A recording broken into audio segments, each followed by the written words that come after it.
Au niveau de la rivière. L'état d'avancement physique des travaux, l'état des lieux des expropriations, l'installation d'un poste frontalier temporaire à Tchaloué ou encore la négociation pour la prise en charge par le projet de la section de route Lubumbashi-Kasomeno sont entre autres les points qui ont fait partie de cette réunion entre les parties prenantes au projet de concession de la route Kasomeno-Kasenga-Tchaloué, à savoir la primature, le ministère des Infrastructures et Travaux Publics, le concessionnaire GED Africa et l'Agence congolaise des grands travaux, concession dont les travaux des deux principales composantes ont commencé.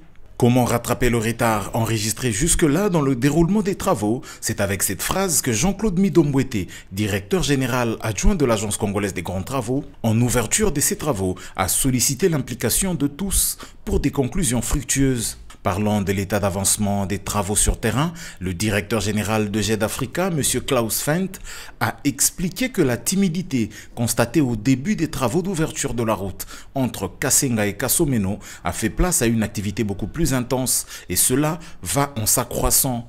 Quant au pont, dont les travaux de constitution du remblai sont également en cours, il renseigne que le coût de sa construction sera équitablement réparti entre les deux pays du projet, à savoir la RDC et la Zambie.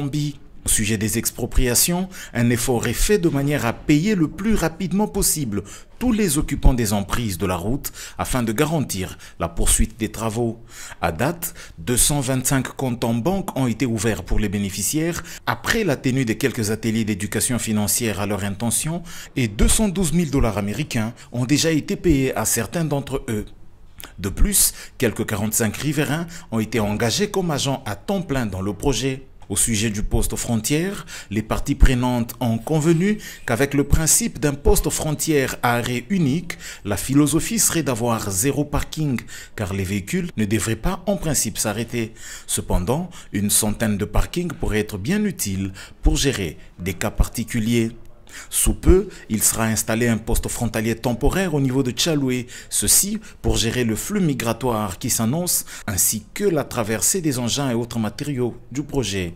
Des contacts dans ce sens avec les ministères dont les services œuvrent à la frontière ont déjà commencé. Pour la section de la route comprise entre Kasomeno et Lubumbashi, des réflexions sont en cours pour que le projet actuel soit élargi jusque sur cette partie qui est vitale pour la réussite de ce projet.